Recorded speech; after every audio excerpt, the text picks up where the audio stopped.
தோல்வியில் முடிந்த ட்ரம்ப் மீதான கொலை முயற்சி. ஏமாந்து நிற்பது யார்? உண்மைகள் ஊமைகளாகி விடுமா அப்படிங்கிறதுக்கான விடை தான் இப்போ நம்ம பார்க்க போகிறோம். அமெரிக்காவின் பென்சில்வேனியாவில் முன்னாள் அதிபர் டொனால்ட் ட்ரம்ப் மீது துப்பாக்கி சூடு நடத்தப்பட்டது. இதில் காயமடைந்த ட்ரம்ப் அமெரிக்க ரகசிய சேவை ஏஜென்ட்டுகளால் காப்பாற்றப்பட்டு மருத்துவமனைக்கு கொண்டு செல்லப்பட்டார்.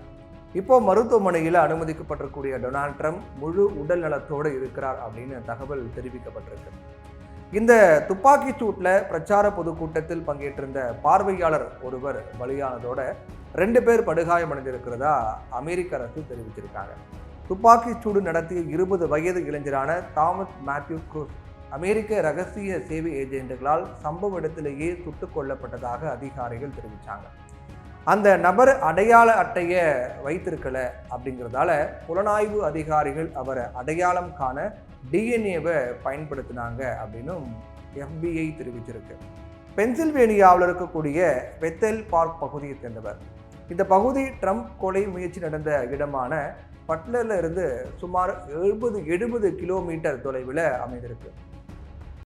க்ரூஸ் 2022 பெத்தல் பார்க் உயர்நிலைப் பள்ளியில் பட்டம் பெற்றதாக தெரியுது. க்ரூஸ் ஒரு பதிவு செய்யப்பட்ட குடியரசுக் கட்சிக்காரர் அப்படிங்கிறத மாநில வாக்காளர் பதிவுகள் காட்டுது.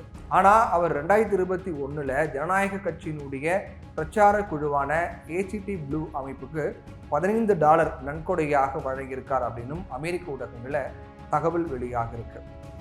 என்ன நடந்தது அப்படிங்கிற பற்றின விசாரணை முழுமையாக முடிக்க பல மாதங்கள் வரைக்கும் ஆகலாம் அப்படின்னு கொலை முயற்சியில் ஈடுபட்ட க்ரூஸின் உண்மையான நோக்கம் என்ன என்பதை கண்டறிய புலனாய்வு அதிகாரிகள் அயராது உழைப்பார்கள் அப்படின்னும் புலனாய்வுத்துறை அதிகாரிகள் தெரிவித்திருக்காங்க.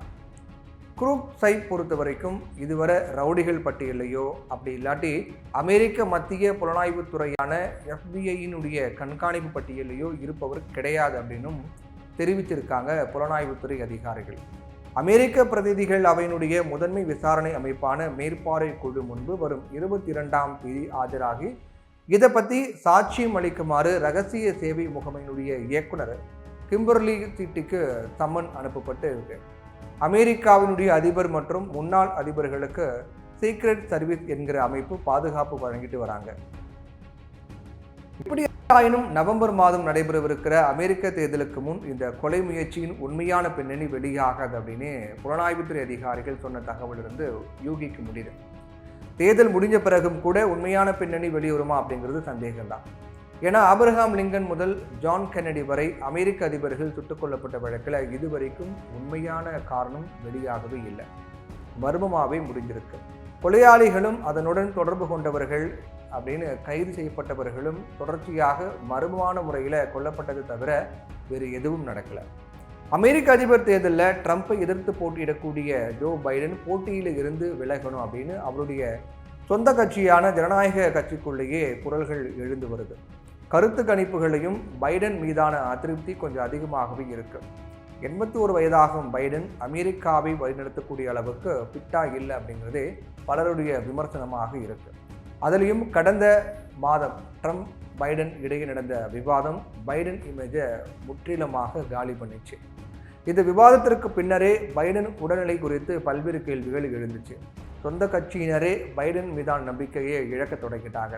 பைடன் இதுவரை மிக சிறந்த அதிபராக செயல்பட்டுள்ளார் அப்படிங்கிறதுல மாற்று கருத்து கிடையாது.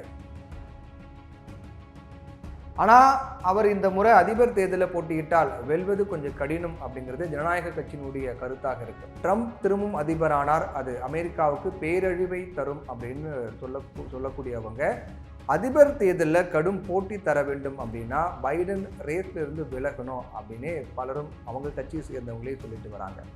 ஜனநாயக கட்சிக்கு நன்கொடை தந்த தொழிலதிபர்கள் இப்போது சுமார் 750 கோடி ரூபாய் நிதியை முடக்கி வச்சிட்டாங்க. இதுவும் ஜனநாயக கட்சிக்கு கடும் நெருக்கடியை ஏற்படுத்தியிருக்கு.